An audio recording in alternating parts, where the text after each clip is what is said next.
If you want to stop being perceived as easy, be it in friendships, be it in relationships, or just any aspect of life, then tune in this video for some practical tips on how to do just that. We are going to learn how we can transform ourselves from being perceived as easy to empowered women.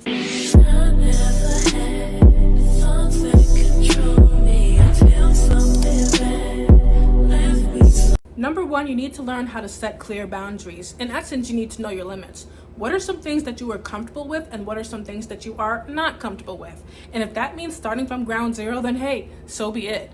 Take the time out one day to just sit down and write a list of some non-negotiables and negotiables when it comes to friendships and relationships. Things that you know you cannot settle on. That way, when you're faced with it in a situation, you know from the get, you know what, this is something that I'm not comfortable with. I'm gonna have to step back. This is a red flag. This friendship or this relationship might not be for me. An example of how you can do that can be, I hear that you feel as if you're neglected and you really want to spend time. However, I'm really busy today. Can we reschedule for another time? I understand that you need some assistance on this project. However, right now I'm extremely exhausted. Can we coordinate it probably another day? And honestly, you don't even have to have an excuse, for the lack of a better word. You don't have to have a reason to say no when it comes to setting boundaries. You can flat out say, I understand where you're coming from, but I do not want to do that. That's not something that I want to participate in. I do not feel like going to that place right now. No, I'm sorry. No, I cannot hang out with you tonight. You know, sometimes you just have to be assertive, respectfully. And if they can't understand that, then you can simply say, this conversation, it's no longer productive. So I'm going to remove myself respectfully. So that goes for friendships. That can also go for relationships, but some other examples when it comes to setting clear boundaries in relationships, especially if you might be courting, is possibly not talking after a certain time. You know, the later it gets, sometimes our hormones start to linger and the conversation isn't as productive as it may have appeared early in the day. So sometimes setting those boundaries when it comes to time is a great thing. And now remember, we want to stop being perceived as easy. We don't want to be labeled as the fast girl. So we are saying to ourselves, you know what? I want to learn how to be celibate. I want to learn how to be abstinent. I want to save myself for the one that the Most High God ordained for me. So if that is your mindset, some boundaries that you need to set for yourself when it comes to the next relationship is saying, you know what? I don't want to be physically intimate, you know?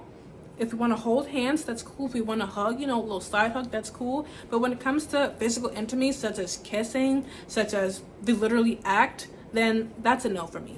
That's a no. I'm saving myself. And if you can't respect that, then you respectfully aren't for me. And learn to be selective with your time. Stop just giving your time is so precious. Time is something that we cannot get back. Stop overcommitting and giving your precious time to every single body. Like, really take the time out and see who honestly deserves this time and attention from me, because I have so many things that I need to get done in the day, but I'm just giving my attention to everyone. At the end of the day, what time is left for me? Where's my self-care? Where's my mental health checkup? You know, I'm so busy trying to please everyone else. What about me? You cannot please everyone. I'm sorry. Those who are perceived as easy are constantly always trying to get self-validation from everyone or trying to please everyone. You cannot do that. You have to learn to say no, especially when something doesn't align with your values or your level of comfortability. Again, you don't have to always have a reason to justify why you say no. You don't owe anyone an explanation for protecting your peace and your energy. Next, it also starts with you recognizing your value. I want you right now to picture the most expensive jewel you can think of in this world right now. You have it? Now I want you to quadruple that price of that jewel, what you think it may be. Have you quadrupled it? I want you to know that you are worth 10 times and then some more than that jewel. 10 times more! Far more than rubies, far more than emeralds, far more than diamonds, far more than any precious gem that you can imagine on this precious earth is how the Most High God sees you, and then some. And if He can see that worth in you, why is it that you can't see it in yourself? Remind yourself of your worth. Tell yourself affirmations daily. I am beautiful. I am a woman of God. I am feminine. I am nurturing. I am peaceful. I have attributes that I can carry to the table. I'm not boastful. I'm not prideful. I know that I have something about me that I know can help someone else in the future, and I'm not going to just give those attributes to anyone that comes my way. I'm going to know my self-worth because I deserve better. Know that and honestly believe it. Don't let the dark demons of your past, you know, them little demons that try to come back to you and say, oh girl, you know you miss me. You know ain't nobody out there for me. Don't shut them up. Don't even entertain them. Know your worth and believe it, because God has a high calling for you. You need to learn how to be alone. Stop feeling as if the only way to truly get satisfaction out of life is to be surrounded by so many people. Get to know yourself. Get to know things that you like. Get to know your dislikes. Take a day to just pamper yourself. Get your nails done, your hair done. Go shopping by yourself.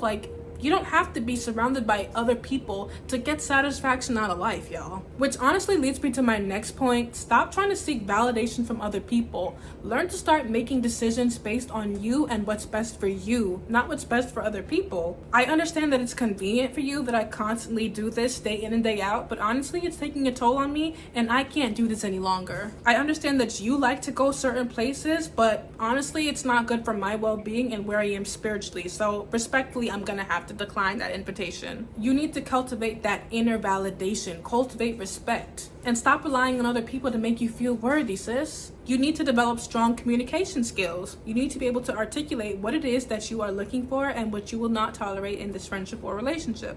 I don't answer work emails on the weekend. I'm not comfortable with you doing that, and if you do it again, I'm gonna have to leave. I can stay, but only for half an hour. Do you see how these boundaries are clear, cut, sweet, short, and to the point?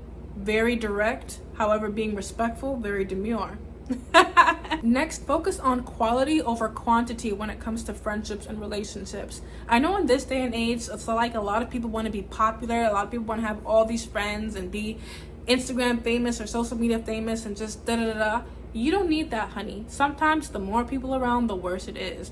I would rather have 3 good friends that I know that I can count on, that respect me, that don't belittle me, that understands and respect my boundaries, than to be surrounded by a bunch of people who couldn't give a damn about me if things go left, who just want me for the things that I can do for them, but when I need help, aren't there to help me out in my time of need. Surround yourself with people who actually respect you instead of those who just take advantage of your kindness. And honestly, this last tip that I'm gonna give is going to require some accountability, so I hope you're ready for this. I want you to reflect on past relationships or past friendships when you can honestly say, you know what, I was too easy in this situation. I did give myself to this person a little too quickly. I want you to identify the thoughts, the behaviors, the patterns that you had in your mind at this point in time that made you want to give yourself easy to that person without really thinking much of it. I want you to take note of this so that when you are tempted to do this the next time, you can say to yourself, hey, whoa, I'm getting those thoughts again, so that you can nip it in the bud. And honestly, I believe out of all the points, this one might be the hardest because not a lot of people like accountability in this day and age. We don't like to own up to our mistakes and realize where we might have been at fault in different situations because it makes us appear in a different light. And we don't see ourselves as this great standard as we might have pictured ourselves to be.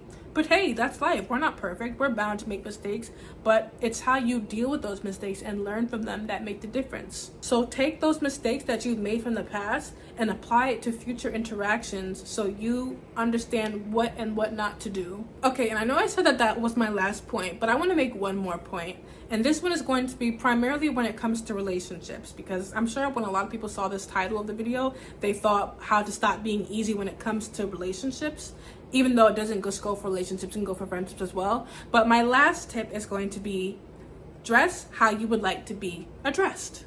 I dress in a manner of which I would like to be respected. I want to be treated like a lady, like a princess, like royalty. So I cover myself up. I don't have my cleavage showing. I don't wear things that are too tight for me. I wear things that are modest, things that I know contribute to my self-worth, in my opinion. But if you wear lustful attire, you will always and only get lustful eyes. And lustful eyes clearly just want you for one thing and one thing alone. And I'm pretty sure if you're watching this, when it comes to relationships, you probably have an idea of what I'm talking about.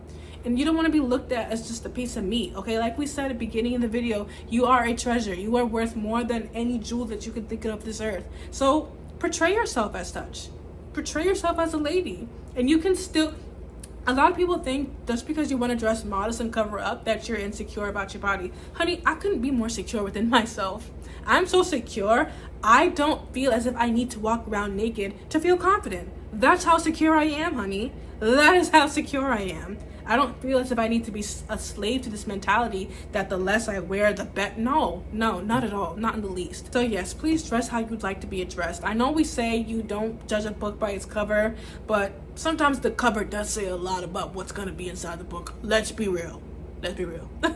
So yes, I don't want this video to be too long. Those are all the tips that I have for you all today. I hope this video was helpful. My aim really is just for us to get back to being feminine women who know our worth and our values and don't just give ourselves to any old man. We're saving ourselves for that specific person that the Most High God has for us. So if you found this video helpful, please give it a like, comment, subscribe, share, all that good stuff, y'all. Tell a friend to watch this video as well. And I hope that you watch it with honestly open ears and an open heart. You know, this is not to cast judgment on anyone, because I know there's going to be those few people, oh, why are you doing this, what are you doing? No, my goal is not to cast stones. You know, I'm not perfect, but I just want to see better for my woman, because I know that we are in such a really bad estate, a lot of us, and some of us just don't know any better, truthfully. So when some teaching comes to your knowledge, then don't be so quick to refuse it just because it's not something that you want to hear in the moment. Like, actually take time to consider it, because it can honestly help you. But anyways, be on the lookout for more content, you guys. I'll see you in the next one. Shalom.